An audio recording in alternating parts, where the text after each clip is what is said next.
Let's Uber.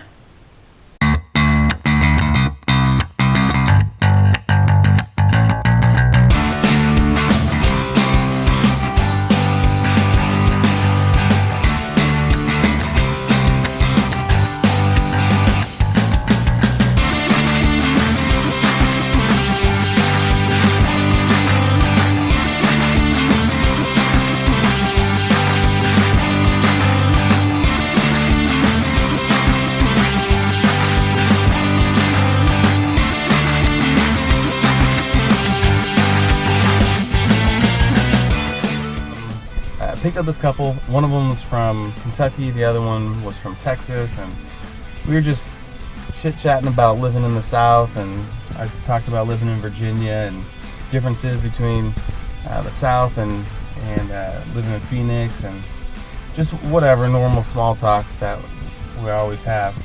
And then just out of the blue, the girl says, "Anyone who believes in Jesus is an idiot." And I was like, whoa, that was a strong statement. And I didn't say that out loud, but I did say, oh, well, I'm a pastor. And after there was some awkward, nervous laughing, I said, yeah, the last few jobs I've had have been in a church. I assured them that, I wasn't offended, not a big deal, whatever. But as we were getting closer to their house, I just asked, I said, why do you think that if somebody believes in Jesus, they're an idiot? She said, let me put it to you this way. Why would you believe in someone who would allow people you love to suffer? And I thought, wow, that's a good question. And one I don't have an answer to.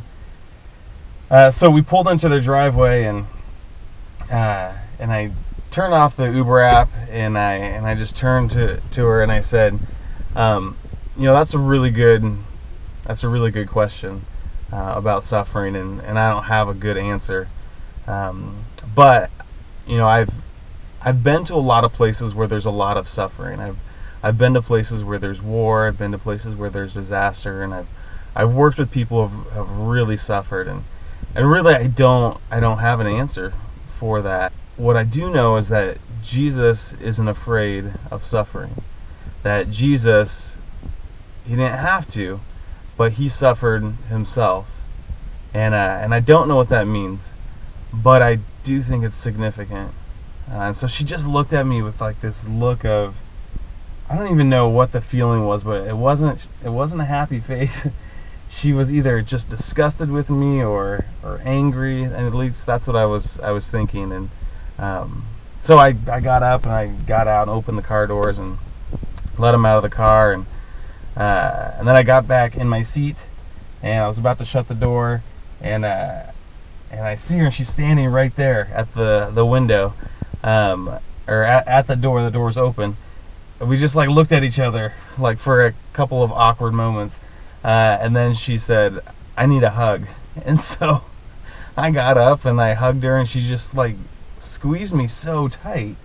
And then I said some other things. I didn't really know what I was saying, because it was, I don't know, it was just sort of this weird moment, and I felt like I had to say more things. So, but I don't remember what I said. But she hugged me like really hard for a long time, and then she let go, and I said good night and have a good night, whatever. But that was an interesting experience for sure.